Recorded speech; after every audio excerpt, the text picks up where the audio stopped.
puzzle videos by quickly and briefly explaining how to solve the puzzle, but never in enough detail that would make sense to someone who maybe has never even attempted one of these puzzles before. And so I thought it would be a nice idea to teach you all how to solve a Sudoku puzzle in this video tonight. So whether you are maybe someone who is a complete beginner to Sudoku puzzles and maybe even never tried one before, or maybe you enjoy Sudoku puzzles and want to just watch me solve along with one, or maybe you're just here for the ASMR. Regardless, I hope that all of you can enjoy tonight's video, have a good time, and maybe even drift off to sleep in the meantime. In which case, if you do enjoy tonight's video, why not consider giving it a big thumbs up? And if you do want to see more videos like this, let me know in the comments down below. And while you're at it, if you're not already subscribed, why not consider subscribing? And without further ado, let's get into ASMR, how to solve a Sudoku puzzle. Now, I thought I would begin by briefly explaining a little bit about a Sudoku puzzle. So we'll begin with this little section about what Sudoku actually is, because it has a pretty sort of interesting history and how it came about, but this is just a little summary I found on an online website that I'll link in the description. All my sources will be down below. But Sudoku is a very popular Japanese puzzle game, hence the name Sudoku, and it is based on the logical placement of numbers, and we'll get into those numbers in just a little minute. Now, it does say in an online game of logic, Sudoku doesn't require any calculation nor special math skill. All that is needed is brains and concentration, but this also applies to Sudoku, kind of, whether you're doing it on paper, whether you're doing it on a tablet like me, but you can access Sudoku for free online, and I'll put a really good website to where you can do so in the description. But it's always fun to have a nice little Sudoku puzzle book to take on holiday, or in some cases, like my family, store in the toilet. And really, it doesn't actually require any calculation. You can all do it. Anyone can do it, just with a little bit of thinking and strategy and piecing parts of the puzzle together. So let's get into how to play Sudoku. So the main goal of a Sudoku puzzle is to fill in a 9x9 grid, and all these terms I will get into in a little moment. You have to fill in a 9x9 grid so that every column and every row and every 3x3 section or box contains the numbers 1 through 9. So that would be number 1, number 2, number 3, number 4, number 5, 6, 7, 8, and 9. So no number 0. And at the beginning of the game, or the puzzle, the Sudoku, the 9x9 grid, will have some of the squares or cells filled in already. But your job is to try and complete the grid and fill in all the cells and all the squares, all 81 of them, so that by the end of the puzzle, all the missing digits, and the grid is therefore complete.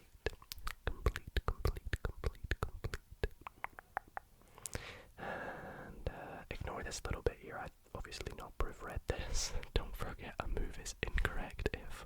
Just ignore that.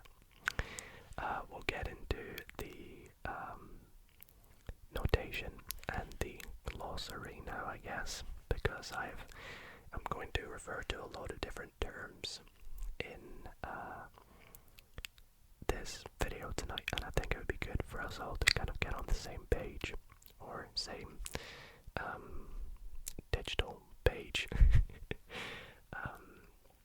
So a few important terms. First up, we have, I've mentioned a few times already, the grid.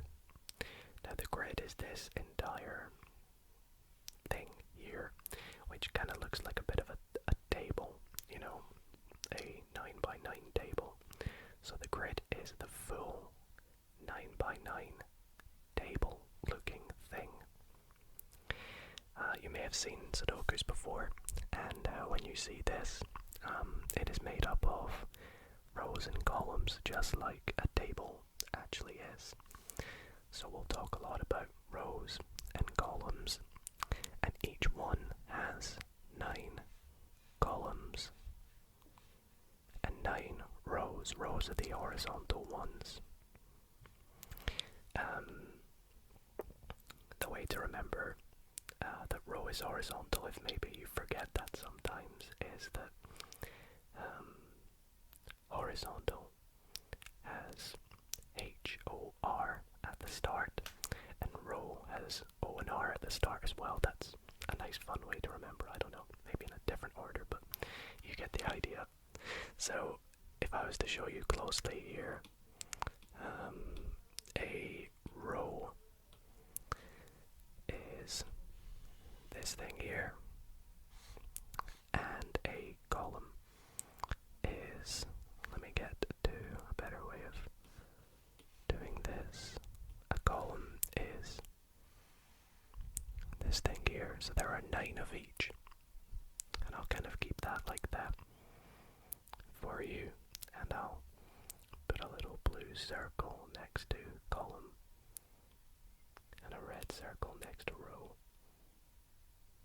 so that we kind of keep things nice and orderly. The next thing we have is, and this is quite a tricky one to remember, but a box or a block, sometimes referred to, is a block of 3x3 boxes or squares that are enclosed. And these are made up of 9 cells. So a box or a block, you might think, is just one of these, things here. But that is something else. That's a box. That's a square, sorry. A box is the actual 3x3 thing here in the middle, made up of 9 individual squares. So we have to call this a block or a box.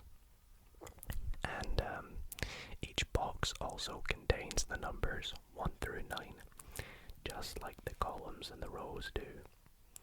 And as you can see, there are 9 blocks or boxes in the puzzle.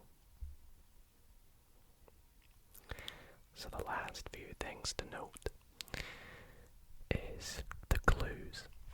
Now the clues are when you solve a puzzle, it will often start, well, almost always start, with some given numbers. This is to help you get going and sort of start to fill in the puzzle. Obviously, the harder the puzzle you do, there might be fewer clues at the start. And, yeah, that's pretty much that. Then we have what is a temporary note. Now, a lot of people tend not to use temporary notes. I actually tend to not use them, but in the purpose of tonight's video, I will be using them just to sort of help you understand my thought process whilst doing the puzzle. But a temporary note is small user-written notes, and I'll show you them later on in the video. And the last thing, which should probably be higher up on the notation list because it's a very key thing, is just a cell. And a cell is just an individual square. And so that would be just, one of these things here, or another one up here, another one up here. They're all cells, basically, or squares.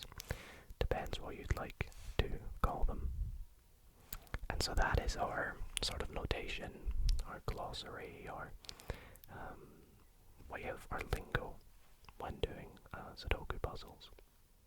Alrighty, now, ironically, the best way for me to explain how a Sudoku works is by actually doing one. And so in this video I will be solving through a fairly simple Sudoku puzzle. In fact, this is listed as an easy puzzle. And the reason I thought it would be best just to go through and do one with you is I will tell you my thought process as we do it. Feel free to solve it along with me. You can maybe take a picture of it, even draw it out yourself, make it if you will.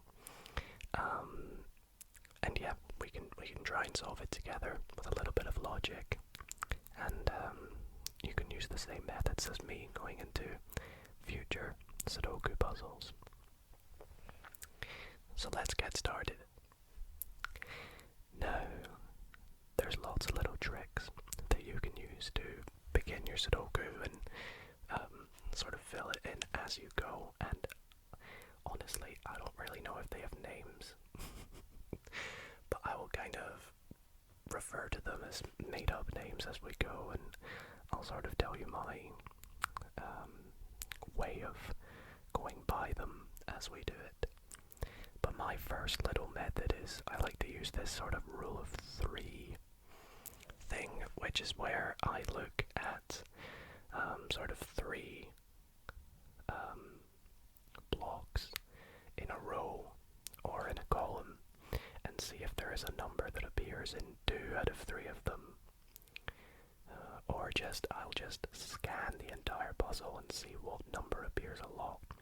And I can see that the number 4 seems to appear quite a lot in this particular puzzle here to begin with. Now, taking a look at this top 3 sort of set of blocks, I can see the number 4 here, the number 4 here, and as we know, therefore there's no other 4 in this block, no other 4 in this block, but this block doesn't have a 4. It therefore needs 1. Now let's take a look at which cells that 4 could go in, and maybe we can eliminate some. Eliminate some. Well, we can immediately deduce it is not going to go in this cell or this cell because this column already has a 4 in it. So that rules them out. And we can do the same with this cell and this cell because there's already a 4 in that column. That row, sorry. As we said, every row and every column must have at least one number, 1 through 9, once. So because this row already has the number 4 in it, in this block, the 4 cannot go there or there because there would be 2 4s in that row. So there's 3 potential squares or cells for it to go in. Let's take a look at the columns. Well, there's a 4 in this column, so we can eliminate that. There's a 4 in this column, so we can eliminate that. And therefore, there's only one last place that we can put the 4, and that's in this cell right here. So let's pop in the 4. Now, luckily for me, I can just erase all this. You know, if you do a Sudoku, I would highly recommend using a pencil so you can do things like this. So that's our first number filled in. Let's see if we can do anything else with the numbers on our pre-filled in clues. What about these sevens? We have a few sevens in this sort of set of blocks. Let's take a look. So, again, let's use the red. Let's take a look at the 7 in this block. Well, there's a 7 in this column, so not there or there. There's a 7 in this column, so it's not there or there. Let's see if we can do anything with the rows. We can. It's not in there because of this 7 in this row. It's not in there because of the 7 in this row. So there's only one place left for the 7. And that's there. So we've already filled in 2 numbers in our Sudoku. Things are going pretty well. Let's continue to see what we can do. Let's take a look at some more numbers. There's a few 8s, but I don't think there's all too much I can do with them. I'm still trying to use this little method that we're doing so far. Okay, I think I might introduce you to temporary notes now, because I'm gonna do the same sort of method but with these 2s. So if we take a look at these 2s, we need a 2 in this block. Now we can see that there is a 2 in this row, so it's not going to go here or here, and there's already a 4 there, so it doesn't go there. There is a 2 in this row, so it doesn't go there or there. However, we don't know if the 2 goes there or there, because we don't already know if there's a 2 in those columns.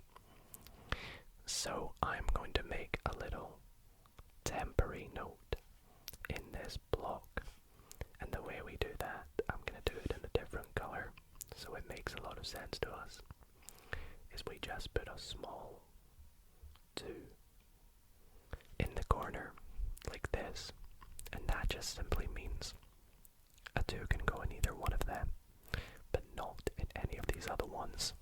So I'm going to erase all that. Now, a little thing to sort of keep you right, make sure you don't make any mistakes, is to keep all your temporary notes in the same corner in each block. So for example, if I was to do another temporary note with hypothetically the number 6, I would not put that in the top left one of this block, if this cell, if I thought it was there. Instead, I would do it in the top right, and that is because I already have the 2 in the top left of each cell. So therefore, if I also think there's a 6 here, I can put it there just to keep things a bit consistent. I know it might look weird for this cell, but to this cell it looks a lot more clean. You know, I'm not going to have a 2,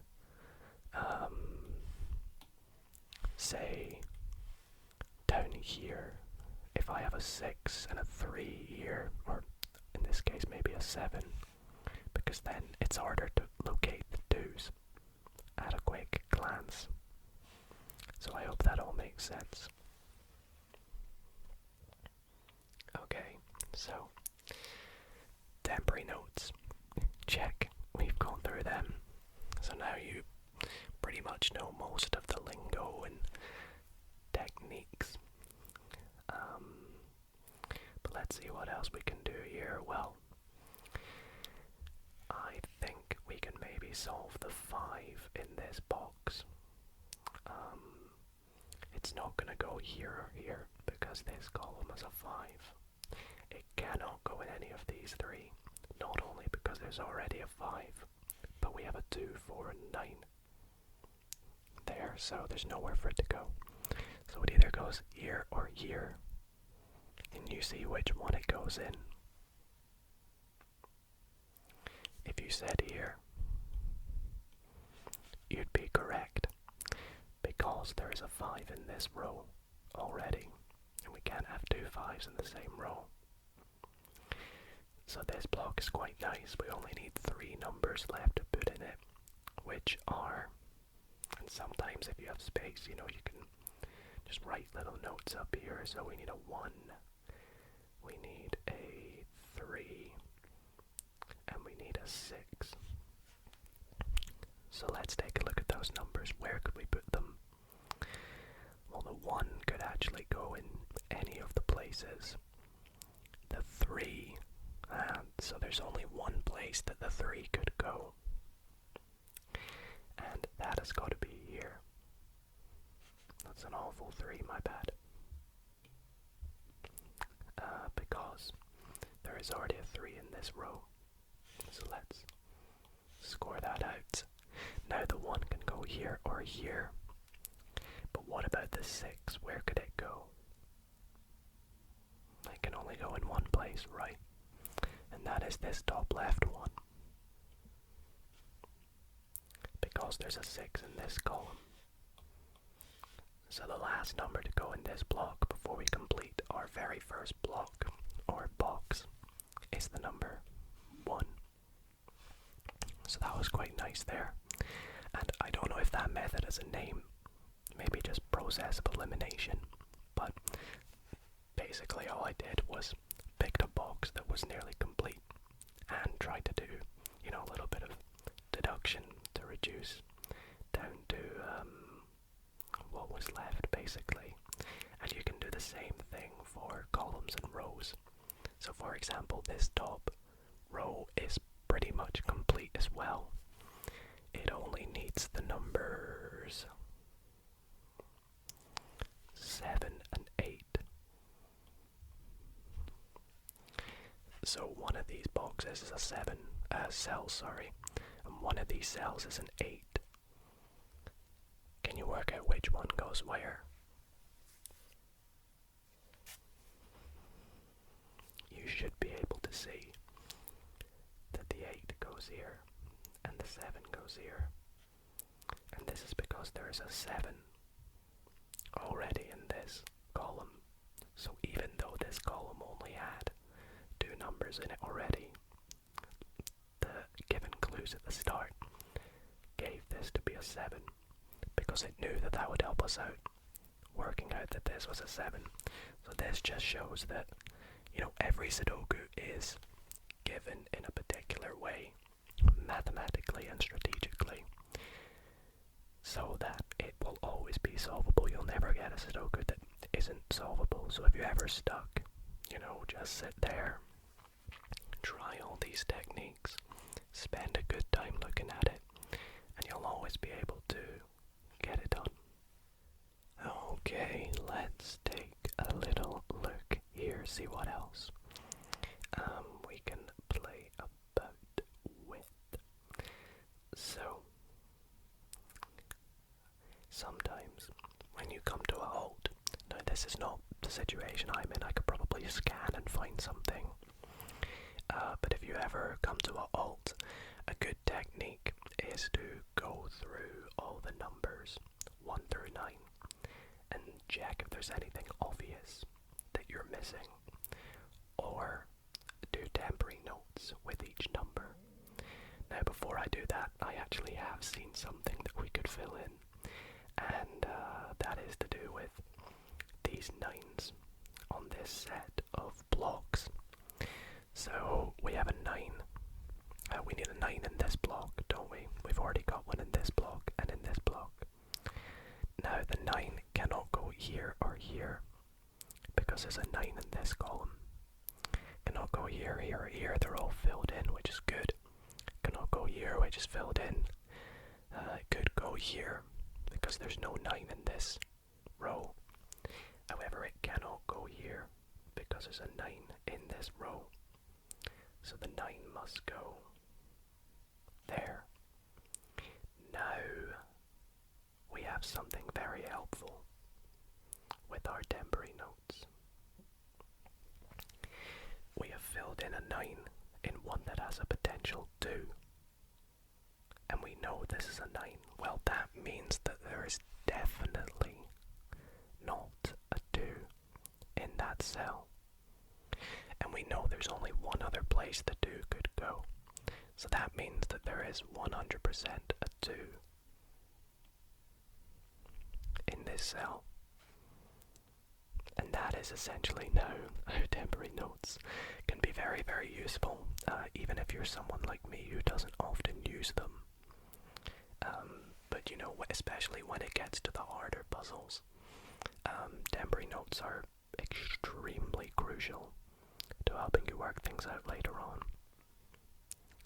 So back to my sort of, what do you call it, what is it when a writer comes to it's called like writer's block or something like that, writer's wall, I can't remember the term, but we'll call this sort of like a Sudoku solver's block, although maybe I shouldn't call it a block because that's already a thing in Sudoku. But when we can't come to a conclusion, we can start looking through the numbers, starting off with 1. So let's see, is there anything obvious with the number 1? Just at a glance, I'm looking in all 3x3 blocks that don't have a 1. I'm looking in all rows and columns that don't have a 1. And actually there is something obvious in this top block. We know the 1 can't go here or here because there's a 1 in this column. So there must be a 1 here. Now actually, once we've done that, we now can finish off this row. What number does it need? Well, it's got a 1, 2, 3, 4, 5, 7, 8, and 9, so it doesn't have a 6. And now we can finish off this block here. The only number it needs is an 8. So that's very nice and useful. Okay, so now that we looked at the number 1, let's keep looking about for more potential 1s in rows and columns. So here, for example, we could put a temporary note saying that there's a 1 in here or here, but that's almost a given. So, you know, because there's only 2 cells left, there's no need to do a temporary note there. But let's find somewhere else where maybe a temporary note could be quite useful, just as another sort of guide. Let's have a look.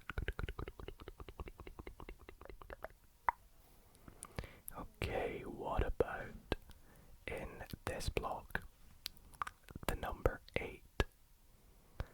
Well, the number 8, I'll go back to using my red X. Because of the 8 in this row, it cannot go here. We also see there's an 8 in this column, so it's not there. There's an 8 in this column, so not there or there. But the 8 could go in either of the 2 remaining squares or cells. Whoops. So let's put a little temporary note of an 8 in the top left.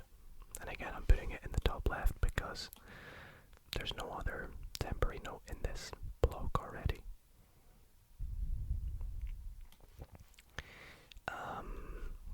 Let's see if we can maybe fill in more 8s though, because that could help us out. Or is that actually the last block that needs an 8? No, this block needs an 8 as well. Now, because the 8 is in this cell, this row here, this column, sorry, there's no 8 here or here. There's an 8 in this row, this column, sorry, I get them mixed up, see. I need to remember row horizontal. There's no 8 here or here, so it must go there or there. But there's an 8 in this row, so it doesn't go there, so the last row that we have, or square, for the 8 is here. And now that has helped us deduce that this 8 does not go in here.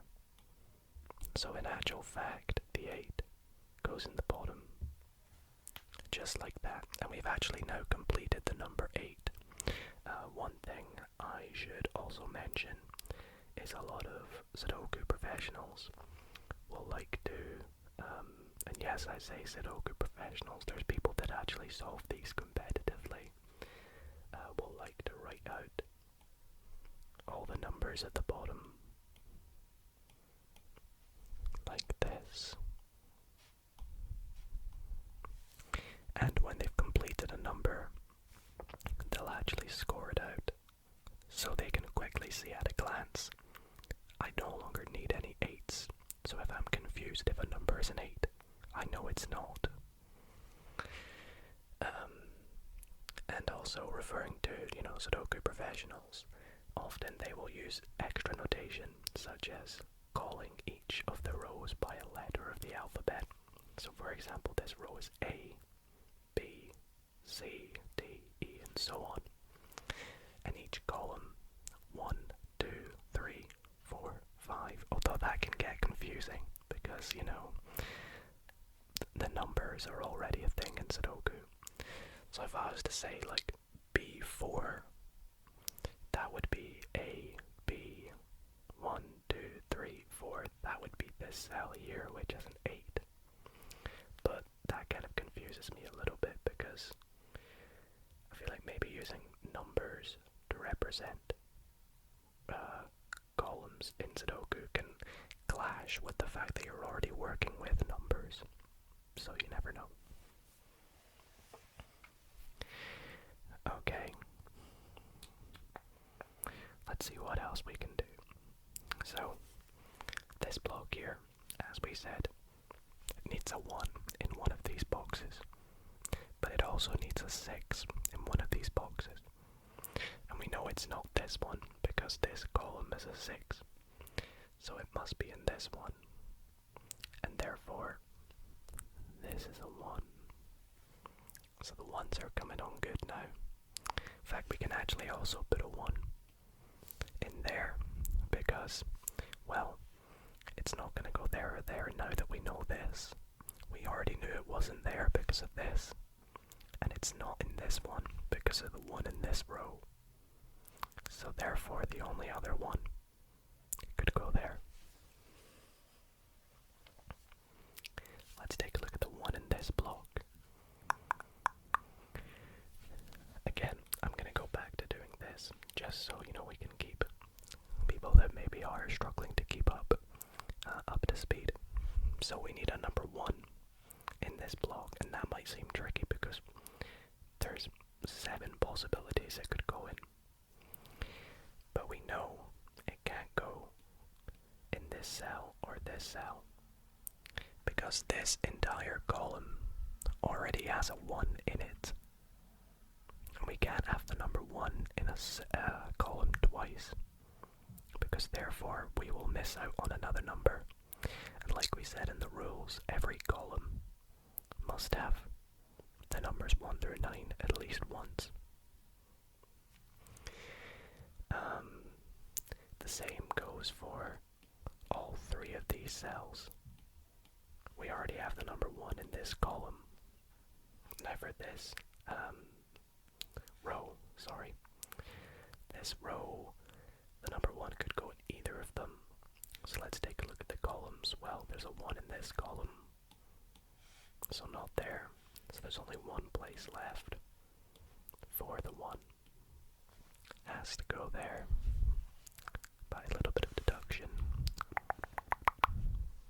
Sorry, I do apologize for the occasional background noise. Trying to keep cutting it out. I have to film this during the day, and it's been quite busy today. So where are we? Well, we're actually getting good progress solving in this puzzle now. We're almost finished the number 1, in fact. Let's keep trying to do some temporary notes with the number 1. So, in this block down here, we can see the number 1 is going to either go here or here. And I know that because, well, it's not going to go here, here, here, or here because of the 1s in those columns. However, it could go here or here because we don't know about the ones in these rows.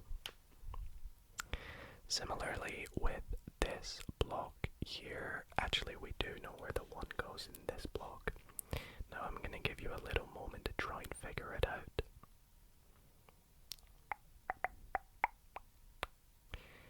Do you know? It goes here because there's a 1 in this row, column, sorry, so that eliminates these two. And there's a 1 in this row, so that eliminates this one. So there's only one cell left. And that now tells us that the 1 over here must go there. So we can eliminate the 1 on our checklist. Let's move on to the number 2. So the 2's are all done up here. Let's take a look. Well, we have a 2 here, so can we use this to our advantage? We might have to do a lot of temporary notes with the number 2. We can see it's gonna go either here or here in this block. Over in this block, it's gonna go either again here, here, or actually up here. In this block, it could go in, wow, lots of possibilities. Here, here, or here. In this block, it can only go in one of 2 squares, which is here or here. And then in this block, it could go in here or here.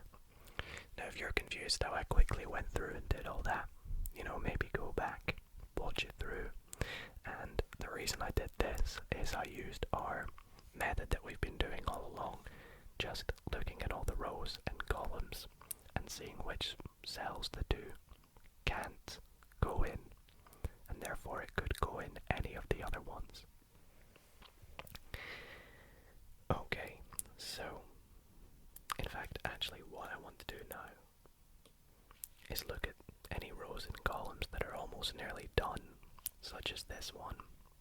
We know it needs a 2, it also needs a 9. So could the 9 go in any one? The 9 has to go here because there already is a 9 in this row, so it doesn't go in this one. So that means actually that the 2 goes in there. So let's pop a 2 in there. Get rid of that and that. And we now know that there's no 2 in there or there. So that helps us out a little bit, because that now tells us that, well, it confirms that the 2 definitely goes there or there. Going back to looking at any rows and columns that are nearly done, we have this second column needs a 2 and a 5, I believe. Yep. No. The 5 could go in either. That is true, the 5 could go in either. So what I'm actually going to do, and this is sometimes a little confusing, but I'm going to pop a 5 up here. Whoops, that looks like a 6. And a 5 up here. That looks like a 6 as well. What's up with my number writing today? Now the reason that could be confusing is because that's a crossover note. So that's a temporary note that's crossed over into 2 different blocks. The notes we've been doing so far have all consisted within the same block. Whereas now that crossover note has gone into 2 different blocks. That's still fine. That's still fine to do.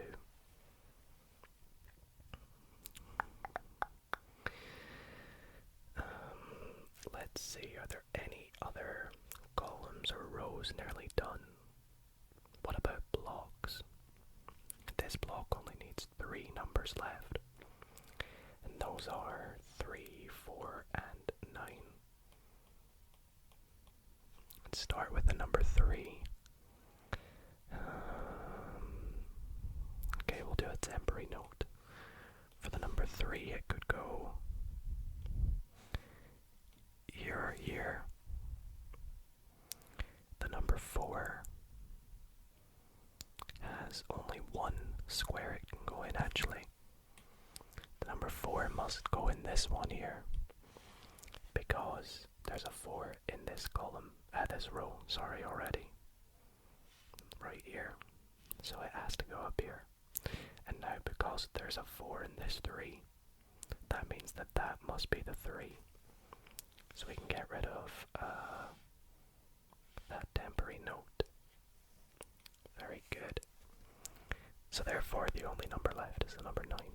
So that's pretty good. That was nice and easy.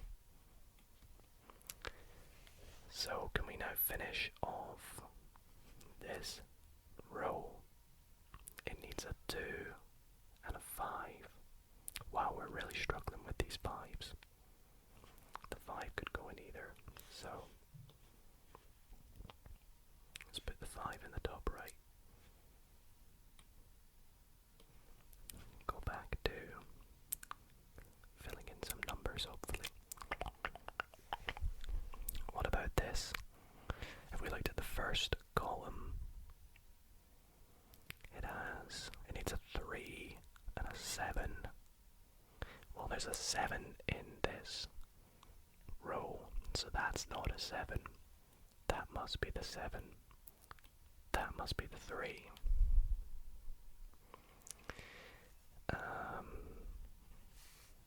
And how does that actually help us, that 3? Because we were trying to do some 3s. It does. It actually does. So, this middle block needs a 3. And let's eliminate some squares. Well, it's not there, because we know there's a 3 in this row, and there's also a 3 in this column, and there's a 3 in this column. So the 3 could go in either of those 2 remaining ones. So let's do another little, it's almost like a subscript, but it's a little note to ourselves. Cute little note. Okay, any more 3s?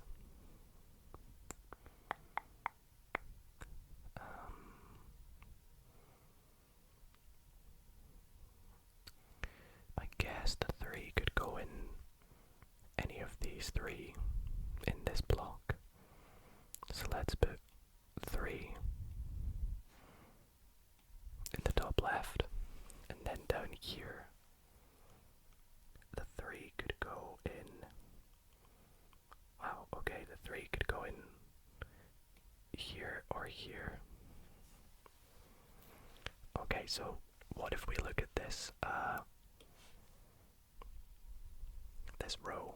It needs a 3 and a 6. Okay, so the 6 doesn't go there because there's a 6 in this column. So that's the 6. That's the 3. And now we know that's not the 3, which means the 3 must go there, which means that that is not a 2 or a 3. There's only one place for the 2, and that's there, which means that there's only one place for the 5, which is there. So if that doesn't show just how useful temporary notes are, then honestly, I don't know the best way to show, because one temporary note there led to another temporary note being solved, led to another, and another, and another, and sometimes it can lead to a big long string of numbers getting filled out. So, alright, we're almost done here. Let's see. this row needs a 2 and a 9.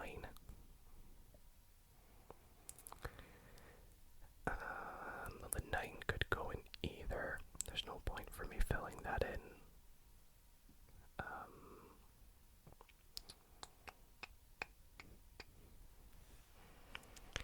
What about... What does this need again? This middle column, a 3 and a 6, I believe. Yep. Well, the 6 is gonna go here. Whoops. Because there's a 6 in this top row already, so there cannot be a 6 there, which means that must be a 3. We can get rid of those notes. Does that actually help us with the 3s? It does a little bit. That's not a 3 anymore.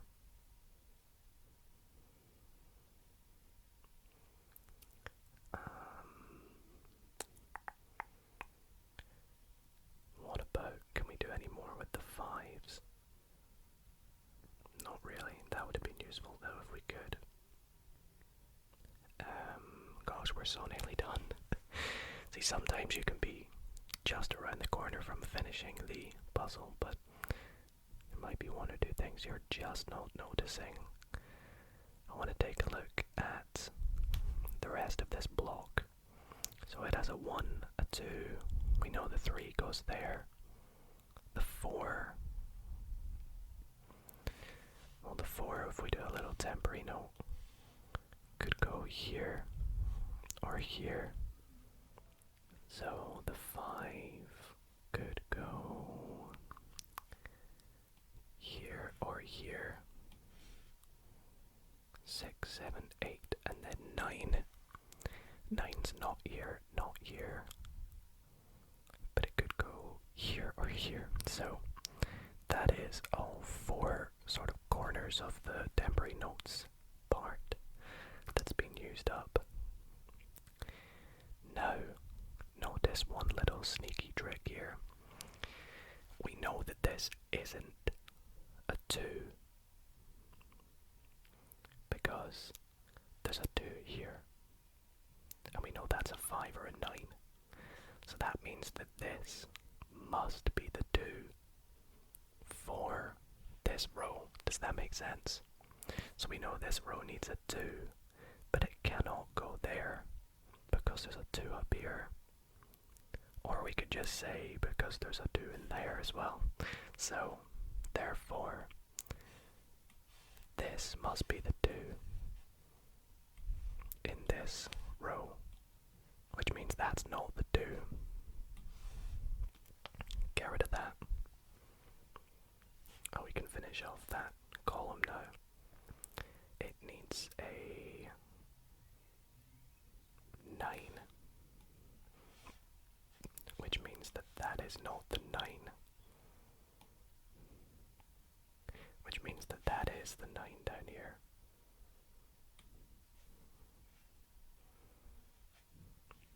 Completes that as well. Now there's only one cell left in this block for the 5 to go, and that's in this one here on the left. And then there's only one cell left for the 4, which is here, which means the 3 must go there.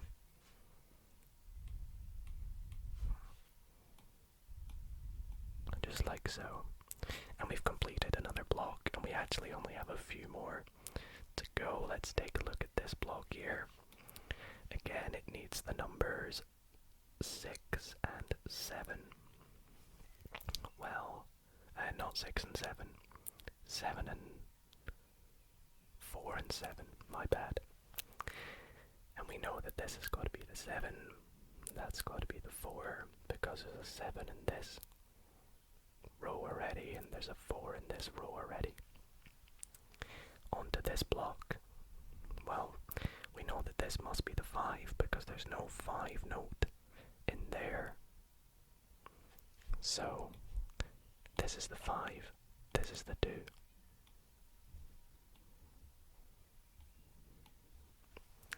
And then onto the final block down here.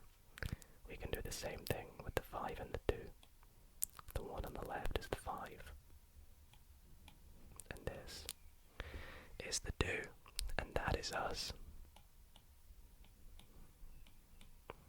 We have solved our Sudoku puzzle.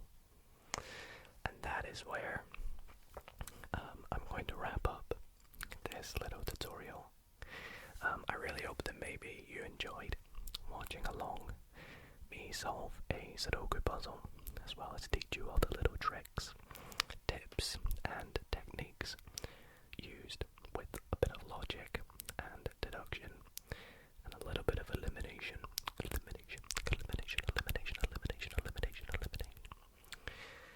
on how to solve a Sudoku puzzle, the Japanese logic puzzle game. If you did enjoy this video, I'd really appreciate it if you consider giving it a big thumbs up. It would really mean a lot to me. And let me know in the comments if you had fun watching this video, and I hope that you all relaxed and were able to maybe even fall asleep whilst enjoying this relaxing tutorial. Let me know if you want to see more puzzle tutorials. Depending on what the puzzle is, I'd be more than happy to teach it. Maybe we even do the same, but for something like Solitaire, which is a very popular game, card game I play on the channel. Let me know in the comments. Appreciate you all watching. Hope you all sleep well. And good night, everybody.